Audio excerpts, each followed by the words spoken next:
Here, why don't you stand right here? I'm going to take a picture that says legal.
Oil, yeah.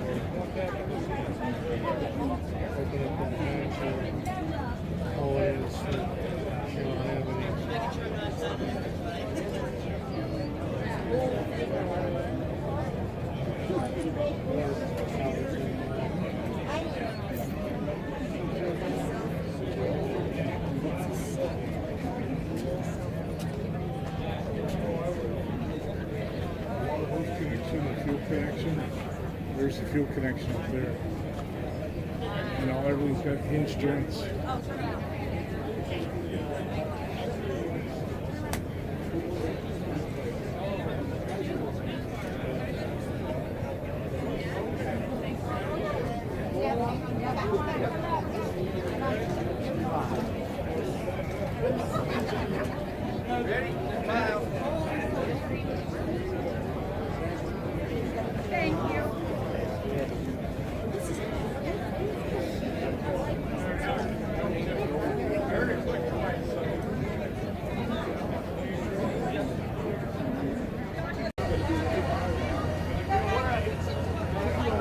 Back up!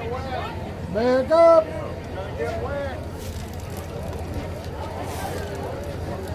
That's good.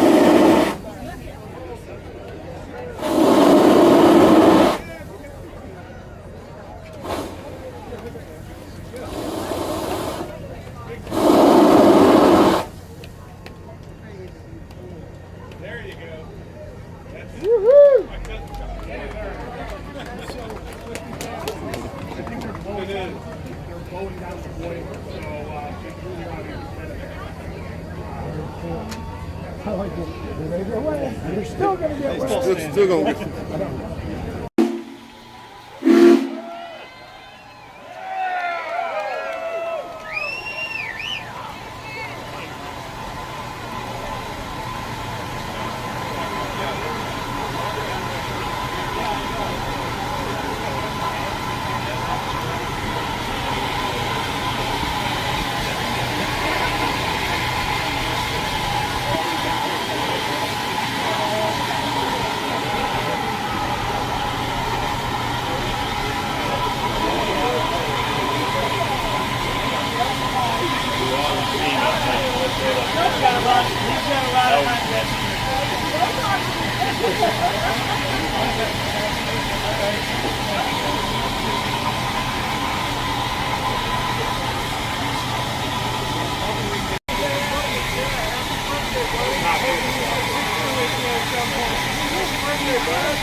Blow the horn again. Blow the whistle.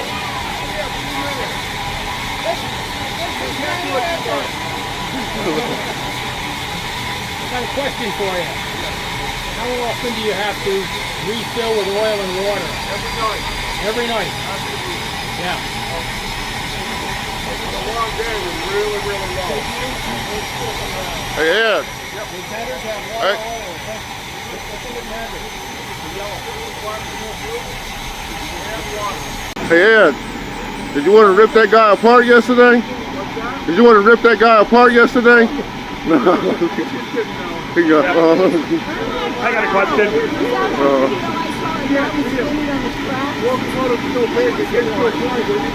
Can't see? Yeah. Right. Exactly. Exactly, yeah.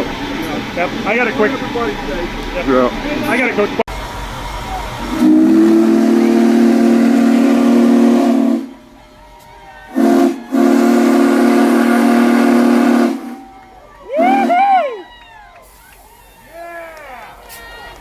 There you go. Get it? Oh, yeah. Awesome.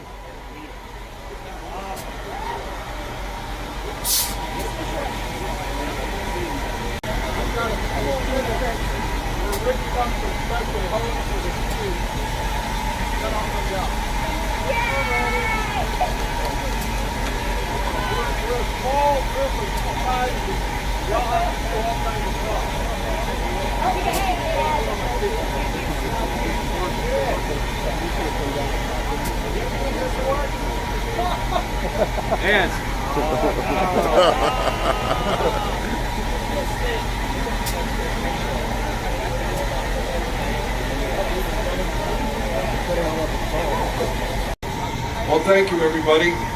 Well, this has been a great trip for us. It's hard to not get emotional when we see millions of people. We kind of internally discuss whether the millions comment is really accurate or not. And I always say, well, you should see what we see. And we literally just see hundreds of thousands of people a day. And that's no exaggeration. So this is such a special trip for us. We're so privileged. We're honored to be here.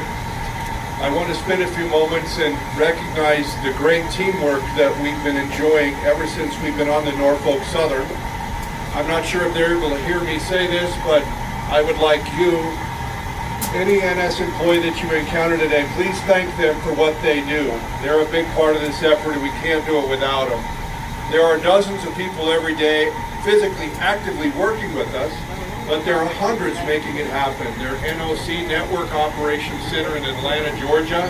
They've got people assigned to make sure this trip is seamless and safe. They're safety people, they're police here right now. When you see police, there's probably some local sheriffs and municipalities here, but we have Union Pacific and Norfolk Southern Police that are here keeping everyone safe. So along the lines of safety, you know what I'm about to talk about next, don't you? Yeah.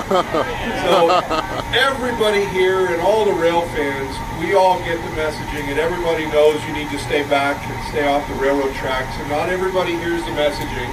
So if you should happen to be out and about and around the train tracks, please just help us. Be friendly, be kind, but just remind people, hey, stay off the track. And I get it. Everybody wants to get a picture of this train. And as I look out there, about 90% of the people are holding up their cell phones. That's part of what we do in our world today. We want to capture memories. We want to see things. We want to remember. We want to post things on social media. And that's good. But what happens is a cell phone begins to take a greater priority in our minds. And every one of us, I think, does that. I know I'm guilty of it myself. So with that, we're going to talk about some really cool stuff here. Bobbin is over here. She's part of our corporate communications team. Another part of the backbone of what makes this stuff work. So I want to talk again a little bit about my crew. We've got Paul up front. We've got Cole Lewis, Austin Barker back here working on some water projects. We've got Kurt Clark over here. There's really, I don't want to say we don't get any time off, but there's a lot of work that happens on these locomotives, and we're working all the time. We've got people back on the train, their commissary. They're there helping our guests and people that are riding along in the train, and it's just very humbling knowing that so many people are standing behind us. Working our way through the crowd, we have Bruce Kirk over here, machinist. We've got Brent Malota. They're back on the train working on things. Here's Paul Gershia right here. And we've got some of the members of the crew with me.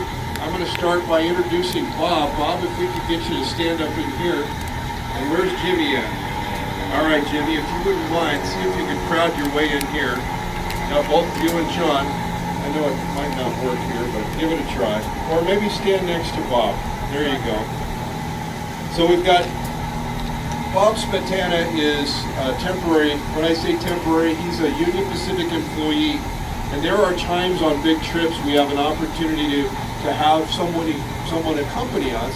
And Bob is a local Cheyenne farmer, a very, very good part of the team in Cheyenne that keeps the trains running 24/7 there. Bob can tell lots of stories about keeping trains running over Sherman Hill. We're very thankful to have him. Bob's also from Ohio.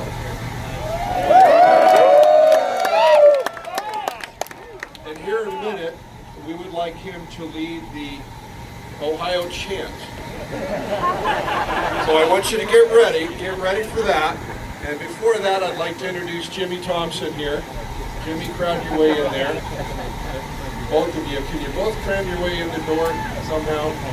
Jimmy Thompson is one of our lead Boilermakers, and he is, again, part of the core group, like all of us that work on this locomotive.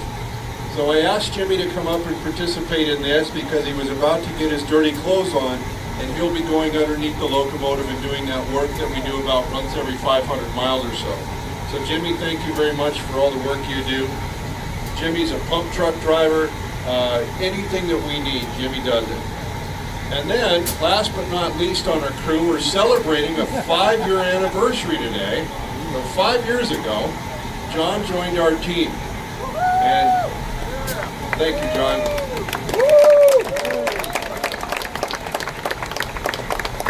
And he fast became like every member of this crew. You wear multiple hats and do all the different things that we do. John and Jimmy, they rebuilt this jacketing on the locomotive, for example. And just does lots of heavy-duty welding, and anything that we need done, John does it. You'll see John often in a fall harness. He does some of the morning activities where he takes the covers off the smokestack and later in the afternoon puts them on. It is so hot up there, amazingly hot. So thank you for all you do, John. And with that, I'm going to hand the microphone over to Mr. Smetana from Ohio, and take it away, Bob. Good morning, Fostoria. How are you? As Ed said, I am a native Ohioan. I was actually born down the road in Euclid, Ohio, and grew up in Parma, Ohio. I just want to extend a thank you to Ed, Austin, and the rest of the group for having me along on one of my career highlights on this 250th Coast to Coast tour for Union Pacific. But as proud Ohioans, I know you're going to help me out on this one. You guys ready? OH! OH! OH! Thank you.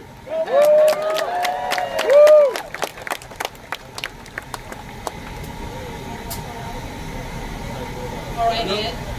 Another member here is kind of hiding in the background is Ted Schulte.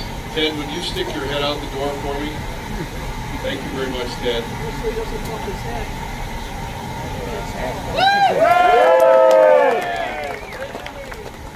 Lots of good work, lots of hard work here. Very proud and very privileged to be a part of this operation. Okay, if you have any questions, work your way over to Robin over here. And you may find when you're over here, you might not hear so well. So if you'd like to kind of migrate over this way a little bit, kind of get away from some of the background noise of the locomotive. Thank you. All right, Ed, our first question is, in your wildest dreams, do you expect this tour to be as popular as it is and to all the attention that you and the steam team are getting? What was the first part of that? In your wildest dreams, did you expect this tour to be as popular as it is?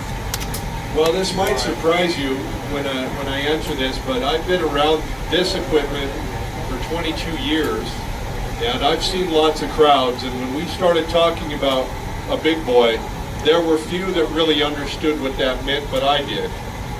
And I conveyed that to our leadership.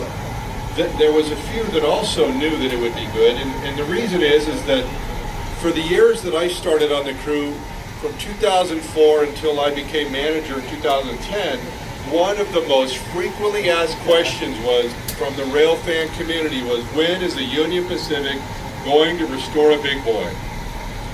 And that happened, and we began that process in 2012, and here we are. So we do this specifically. This is the greatest public relations ambassador a railroad could have. It's a fabulous machine, and we're so privileged and honored to be a part of it. All right, Ed. Next question. How fast can Big Boy go? I'm going to have Jimmy Thompson answer that question. That's another frequently asked question. Jimmy, how fast can the big boy run?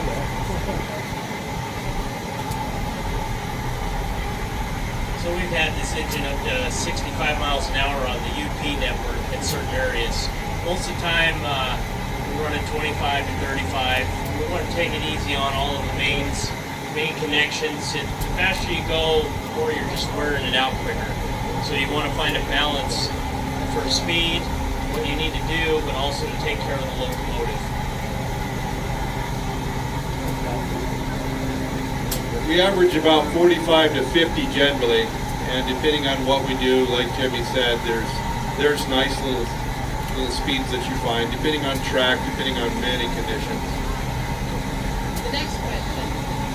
Can you tell us a little bit about positive train control and how it works for Big Boy? Positive train control, well, that's something that I've come to really embrace. It's an overlaid safety control feature that is required by our legislators in DC. And it's a good system that will not allow trains to operate on territory where they're not authorized. We call that track authority. And what it does, there's some computer screens up here. They're called CDUs, cab display units. And it shows you what we call a track line profile. And if you have authority on that track, it will be other than red. If you don't have authority, the line will be red. So you can actually see multiple lines. You don't see every single track. You don't see other trains, but you can see how far your authority exists. You can see a milepost, you see signals, you see road crossings. There is some conveyance of the grade, and you can see another line shows you where the curves are. It's not designed to be really detailed and accurate, but it is a nice feature to have. But the best thing about it is that it's designed through a complex computer system that's on board the locomotive. On the tender, we have satellite GPS antennas and some other cell phone apparatus up there that is always in communication with what we call the back office. The back office, in this case, is on the Norfolk Southern. When we're on our territory, the back office is on the Union Pacific. And that's where all of the host computer equipment is. But the locomotive is equipped with a pretty complex system called a TMC, Train Management Computer. And it has some really neat features in the programming that creates an algorithm based on the speed, the weight, and all the braking characteristics it knows about all trains. Every morning we initialize by putting our password, our employee ID, and then we have to enter the consist details, the locomotives, the loads, empties, tons, axles, and our maximum speed. And from that, the computer determines how long it will take to stop the train, and if it should have to, it begins reacting so we do not exceed our limits of authority. That sounds really technical, but that's basically driving your car and your car couldn't pass a red light. Your car couldn't make a right turn without turning your turn signal. All those basic things. It's a very good system, because at the end of the day, we're human beings. We're all human beings. As much as we practice, as much as we have checklists, as much as we don't want to forget things, accidents happen. And the PTC system is designed as an overlay, always looking over your shoulder to prevent the train from exceeding its limits of authority. If you're running the train correctly, nothing happens. If you should be having to approach an area where you should be slowing down, and if you approach that area a little too fast and you get into that braking algorithm, it'll start warning you. Braking in 75 seconds, you get this yellow banner. If you should speed, once you reach 3 miles over, excessive speed, speed warning. And if you don't listen to it, it'll stop the train. So it's a good system. I like it. We're very proud Union Pacific invested in putting it on the big boy, and we're eventually will put it on the 844 as well. Is it better here? You were recently asked questions about challenges you might have faced. Well, I'll start this. So horseshoe curve, if you look at it from a satellite, it's a curve, like so many curves that we go around in the locomotive. But when you see it in person, it's fascinating because it's built on such a big field. And it's beautiful. Pennsylvania Railroad, there used to be 4 tracks up there, now there's 3. It's a very iconic location. It's a 2.5% grade, which is a pretty steep hill. So I was there a few times just kind of looking things over, walked around, looked around at some stuff. I actually was able to ride a set of helpers in Norfolk Southern as part of our planning. Allowed me an opportunity to physically ride from Altoona up through the tunnel and then back again. So I was over the route, kind of looking at some details, came up with some ideas on what we wanted to do. So from my perspective, it was great. We were looking forward to it. I'd like to hand the microphone to the guys and let them share their experiences with Horseshoe Curve. Here you go, John. It was a really neat experience going over Horseshoe Curve. I lived for a little while out in California, and there's a place out there you may have known called Tehachapi, and I always considered it like the East Coast Tehachapi. A real popular place to go watch trains and big steep grades. And it was really exciting to actually go and see that and ride over it for the first time here a few days ago.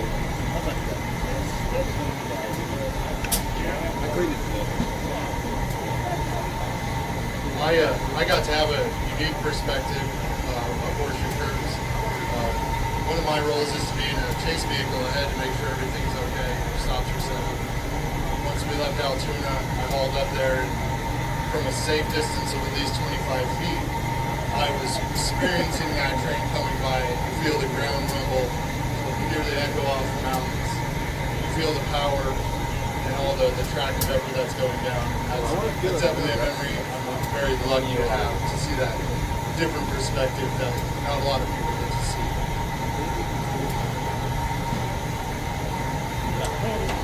So that day I was driving the truck, I drive the chase vehicle that has a pump in the back.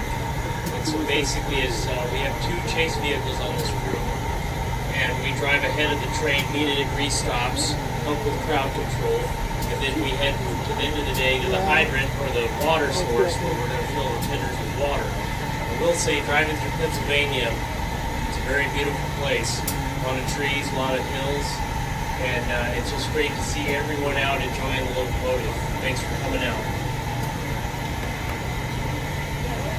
All right, to piggyback off that, what has been the best site or spot that you have seen on this tour?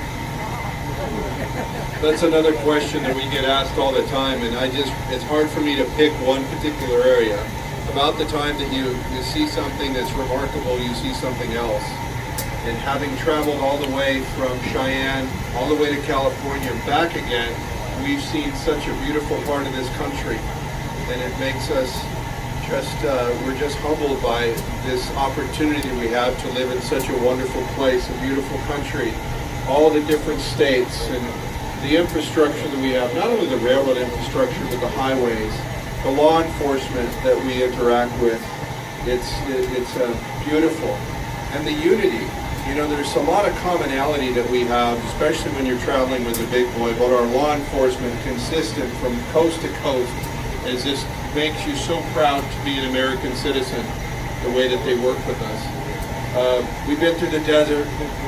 It makes me think of many songs that come to mind when I say that, but over Donner Pass, through Feather River Canyon, over Horseshoe Curve, around on the beautiful Lehigh Valley, over the Lethbridge Viaduct, the Tunkhannock Viaduct.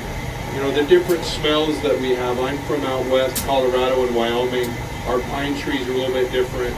It's a little bit drier, higher in elevation. It's a little lower here. It's more humid. All the different rivers, the different species of fish, and the different sized deer. And it's just, I could just talk about that. But it's beautiful up here, seeing it from where we sit. How about you, John? What's your favorite? I don't know if I had an actual favorite part. I just feel really blessed that here we are, the Union Pacific's allowing us to do this, and we took this beautiful big steam locomotive from one end of the country to the other. We got to, us as a crew, we got to see America on America's 250th anniversary of the nation. That to me, I just feel really blessed and fortunate to be able to do that and represent us as a company. Well said. Kind of echoing on what John said, beautiful places, but I will say, in my role, I get to interact a lot more with the crowds than most of the crew typically does, because I'm out ahead. So all the people that I've come across, all the emergency management agencies, the local people, have all been great, all been welcoming, all been helpful. And I will say, the best experience, the one question I got asked, it was totally random. This little 6-year-old kid in West Chicago walks up to me. It's at the end of the day. He just looks at me. He's like, "Hey, mister." I'm like, "Hey, buddy, what's up?" Here I am. And he says, "Is that thing bigger than a blue whale?" And I just looked at him and I said, I think it's about as long as a blue whale, but I think it's heavier. He just looked at me, looked at the locomotive, said, "You're probably right." It's those experiences that I cherish. Well said, well said. What's it The take next to bring her question up the is, pressure can you from tell us coal? a little bit about why those diesels are back there, and especially the ones that are painted? Another very frequently asked question is about the role of the diesel locomotive, and I'm sure everybody can see those very nicely painted commemorative 250 diesels that the Norfolk Southern has painted just for this event. It's a real honor for us to be able to have them with us. It makes for a beautiful train, doesn't it?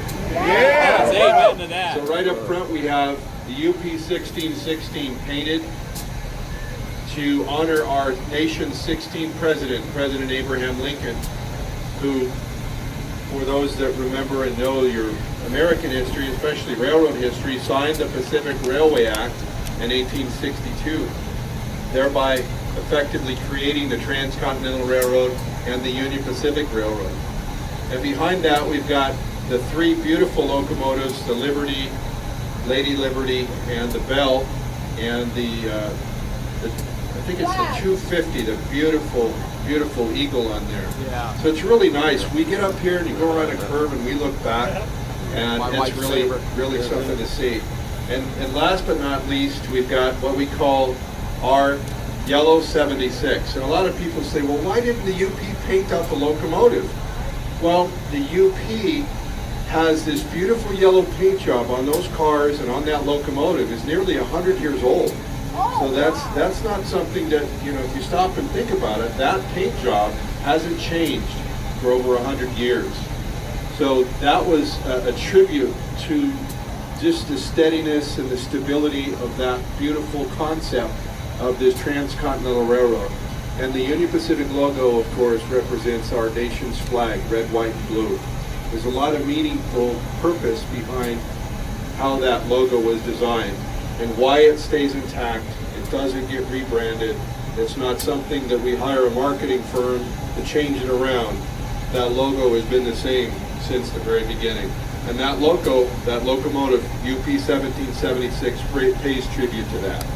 And also, people are also interested, does the big boy work or are those diesels pushing it? Now I can't help but be a little bit offended by that. Because there are times in the morning when the steam locomotive in the old days, the locomotive was in the roundhouse and it would go, it would be fueled and watered, inspected, and it would go out and get on its train. While it's doing that, the crew has what we call the cylinder cocks down here open, allowing all that moisture, and there are hundreds of gallons of water that at one point was steam. As the locomotive sits, all that stuff is cooled off. The boiler, of course, is hot.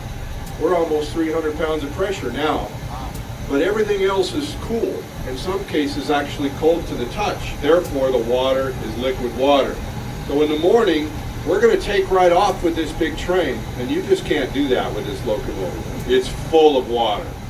And so you have to run those cylinder cocks for a long time. And that's usually the only time that I use the diesels to move the train, to overcome inertia, break everything loose, get us started. And then away we go. For those of you that see the train moving in the morning, you'll notice those cylinder cocks run for a half a mile or more. That's how much water is in the system. After that, it's far more easier from a locomotive engineer standpoint. The train runs with this. This provides the traction, the propulsion, does the work.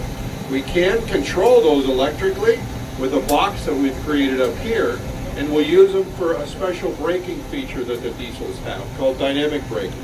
But other than that, the good old 4014 is doing the work. And if you want to experience it for yourself, go find a nice overpass where you're not going to be in the way of traffic, and wait for us to go underneath you. And then you'll see which locomotive is working. This one. The next question, how much tonnage in 2014 pulled second to today's diesel locomotive? How much tonnage? Well, the 4000 class was designed to conquer the Wasatch grade from Ogden, Utah to Green River. Early on, they were right around 3,600 tons. As time went on, they kept inching that tonnage rating up, ultimately over 4,000 tons on that grade. Westbound out of Cheyenne, when they built 3-track, so remember, it was so critical that railroads found the easiest route.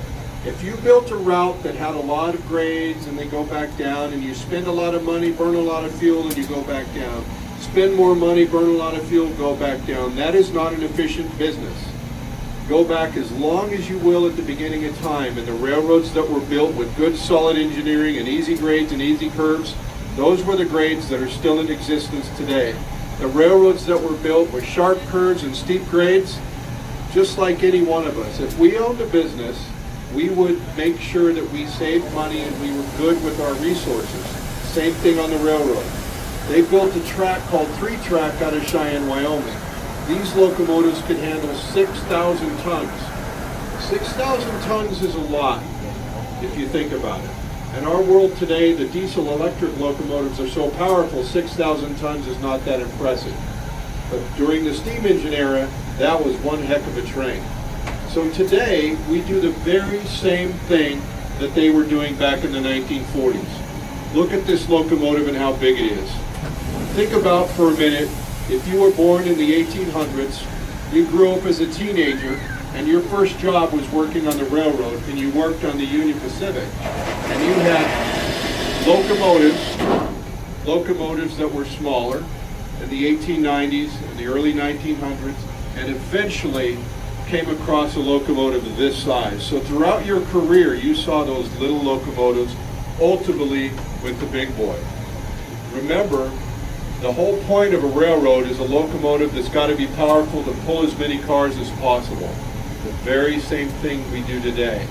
We're able to do it by placing the locomotives at different points in the train, which even out the stress and the pulling force of each set of locomotives, but it's doing the same thing the big boy was. There's a few videos on YouTube back in the 1950s of these 4000s pulling a train. And back then, they didn't have the cameras we did. It was one thing for a camera to run for a minute, but that train went by and it was making all of 25 miles an hour, and the train was endless. It's an impressive video. But that's why they did that, and that's why we do it today. All right, Ed. What happens to Big Boy when this tour ends? Where does it go? What happens to Big Boy when this tour ends? And where do you go? And are you ever coming east again? Well, the 4014, along with the 844, and all of us, we are based out of Cheyenne, Wyoming. So there's a lot of work that goes into a steam locomotive, which is, we have to be realistic. That's why they replaced the steam locomotives on the Union Pacific in 1959. A tremendous amount of work, and you're watching the guys do that work today. We're filling the locomotive full of water, filling it full of fuel, greasing it, servicing, inspecting it. This is a fully functional locomotive. Everything on it works. All the valves are being operated. And so you've got this water, and inside, in that water is all kinds of stuff that's in all of the water everywhere we go. So we've got Fostoria, we've got Bellevue, we've got West Chicago, North Platte, Sidney, Nebraska. I could name the list of all the places we've stopped at night and we've taken on that local water, where there's little bits of all those communities that are now inside here in the form of sediment and fine little silt. As we operate through the day, if you see the locomotive go by, you'll notice some steam dribbling out, some kind blowing out on the right-hand side over there. Well, when we get back to Cheyenne, we're going to let this cool off. Takes about a week, and even then it's too hot to handle. And then we'll start draining all the water out, and we'll physically rinse it and clean it and disassemble lots of these valves up here. Clean them all up, oil them all up, put it all back together again, so we'll be ready to go for the next event, which would be our annual inspection. And that's all a lot of work. So I say all that to say we got a lot of work to do. And we'll get the locomotive ready to go, get it in storage for the winter, and we'll make little improvements here and there. We'll work on a few things, we'll adjust a few things, we're going to add a few little things. We're always making it better, so it's easier on the human side of what it takes to run the locomotive. All right. My next question came from a gentleman over there. There were 8 big boys that survived, and you chose 4014 to restore. Why? What did you see in it? So our question was, out of the 8 big boys, why was 4014 selected? And it came down to 2 things. I didn't have time to go look at all of them. I didn't really need to look at all of them because of my knowledge of where the locomotives had spent over 5 decades sitting outside in cold, wet climates. So underneath the jacketing is insulation. And think about a locomotive like this. That jacketing up there is thin sheet metal. And it doesn't take but maybe not even 10 years before the thin sheet metal has holes in it. And you're starting to get water down in there. Water accumulates and you've got a big rusty problem. So the 4014 lived its years of donation in Pomona, California, out in sunny Southern California where it was drier and not quite as wet. And therefore, the most important part of the locomotive is the boiler. With time and money, you can fix a lot of problems, but we didn't have that. We needed a locomotive that we could return to service and provide good service for. So that's why I picked the 4014. The internet says the Union Pacific went around and looked at all the engines. That's not accurate. We did not. I knew of the 4018. I looked at it at one point in 2011. I'm from Denver, so I'm familiar with the 4005, Cheyenne 4004. All of those locomotives had sat around for a long time and were pretty rusty up here. So this one was the best one, and that's why we got it. All right, Ed. How long does it take to bring this up to steam when you're starting cold? We're going to let Jimmy answer that one. That's part of his work. He and John both worked on that one. Here you go, Jimmy. So when we're empty in the shop, we clean up the locomotive, put all the valves back together, we start filling it with warm water. And as we fill, basically that's about 2 to 3 days. And then once we have about 6,500 gallons of water in the boiler that are just below 200 degrees, we'll use our stationary steam plant, which is in our boiler dorm car, the car behind the tool car. and we'll start steaming on the locomotive, and we'll get about 40 pounds on the gauge. And after we have 40 pounds on the gauge, that's enough pressure to run your atomizer and your blower so you can get your draft to run and put a fire in the firebox. So once we get to that stage, we go ahead and line it up, and we bring it on up nice and easy to 300 pounds. This takes about 4 or 5 days. We want to take care of the boiler. Expansion and contraction rapidly is what tears a boiler up. So as Boilermakers, we want to make sure that we take care of our boiler, and so we take the best care of it we can. All right, one quick question here. What fuel source do you use to heat the water that creates the steam? Is it coal? The locomotive was converted to burn oil when we restored the locomotive. Coal burning is a frequently asked question that we get. And traveling across on these big complex trips like this would be nearly impossible. The complexity of finding coal. Coal is harder and harder to come by in our world today. Back when our nation enjoyed more coal, electrical generation from coal, it was a little bit more plentiful. It's actually a little bit harder to obtain the right specification for coal. But even if we could get coal, I would not want anything to do with a coal-burning locomotive traveling the way we do. We'd need probably 5, maybe 10 more people. It is a lot of work. It's a big mess, a lot of grit, a lot of ash. I know the coal-burning diehards out there are not smiling right now. But the reality is that coal burning, as nostalgic as it is very complicated. We burn a used motor oil specification that we get from the same vendor every time. We get the same truck every time. Our field truck drivers, we know them, they know us, they know our logistics. We make it very quick and easy. We can fuel this locomotive in 20 minutes, maybe 30 minutes if we need a lot of fuel. If we had to burn coal, or let's just say it was a coal burner, we'd probably be in North Platte, Nebraska still. That's as far as we would have made it. All right, Ed, how's the trip been so far? Have there been any major issues with the locomotive? Well, we like to plan the trip so there's no issues at all.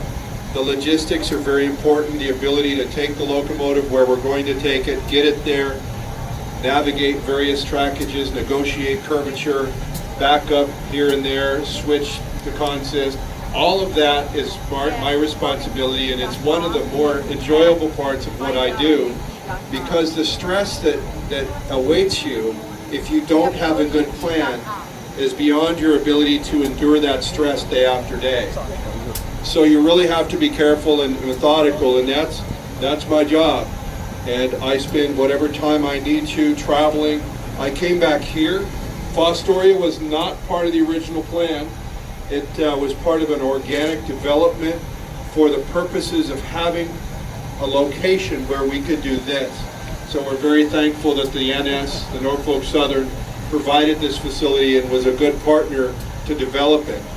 So it required that I traveled back. I was already out in California running that part of the trip when we came back. I jumped on a plane, flew out here, drove in a rental car, came and looked at all this.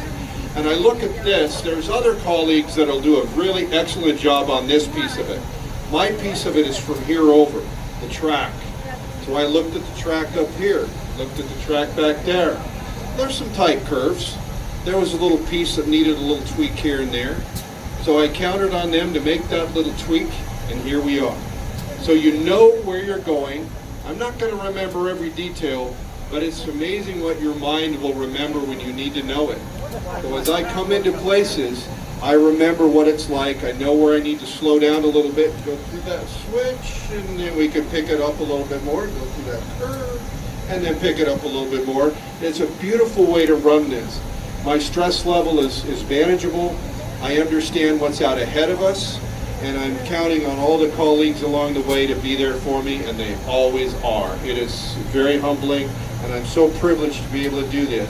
Think about this, it's the year 2026, and we're all sitting in Fostoria looking at the Union Pacific Big Boy just working its way back home on what will be a 7,000-mile coast-to-coast trip. So thank you, Union Pacific. Thank you, Norfolk Southern. Ed, I just want you that Sam, how old are you, Sam? 9 just painted the most gorgeous picture of Big Boy, and he's handing it to you right now. Well, that's beautiful, Sam. Nice work. Very nice. And here's the final question for today. What is everyone doing working on the Big Boy? What kind of maintenance is being performed right now? So right now we're cleaning the locomotive up a little bit. We're cleaning it up, making it presentable for public display. But the reason for that is we can visually look at things, inspect things, get our hands on things, tap on things with a hammer, make sure everything is what it needs to be. It's a very rugged, very durable design locomotive, but it requires a lot of human hands. We're very proud. You can see the pride. This is Brent Malota down here. That's Cole Lewis over there. Every single day, those hands, and every day of this trip, those hands have wiped dozens of pounds of stuff, all the different places we go. But we're proud of the locomotive. It's the flagship of the UP. This is the Union Pacific Marine One, and we're very proud of it. Take it home, Ed. Well, again, we're very thankful that we have this opportunity to meet everybody and to travel around and just enjoy this moment in time where we can see this fabulous locomotive and what we do traveling with that. And that's something that's never lost on any of us, that July 2026, we're down here looking at this fabulous machine. And not only this locomotive, but this beautiful train. Look at the investment that is made to pay tribute to all the hard work that railroad employees do. Look at the hard work. There's volunteers out working at water stations, at various tents, and Operation Lifesaver, back on the experience car.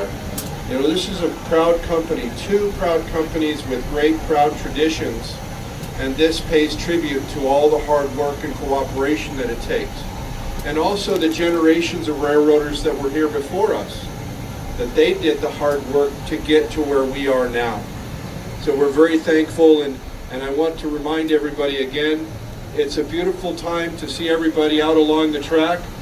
And if you have any opportunity, please gently remind somebody to go, please don't stand too close. And you can throw me under the bus and tell them that Ed and the crew up in the locomotive, they care for your safety very much. Your picture is not that important. Get a picture. It's okay if there's a few people standing in your foreground. They're wonderful American citizens, and they'll be smiling and waving at the Big Boy along with you. Let's all do it safely. Thank you, Union Pacific. Thank you, Norfolk Southern.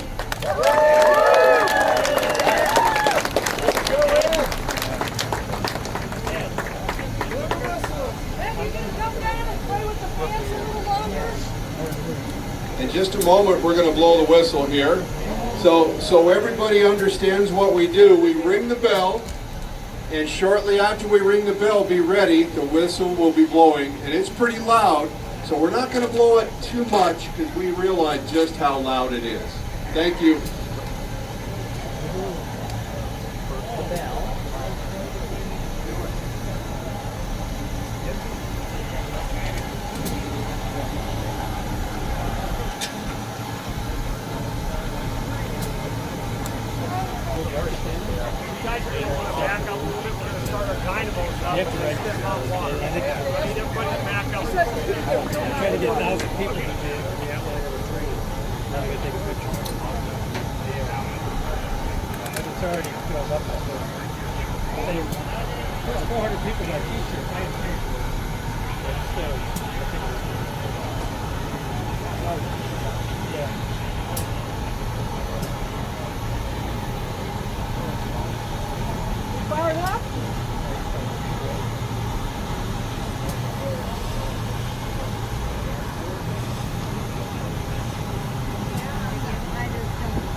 Called AC.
Oh, excuse me.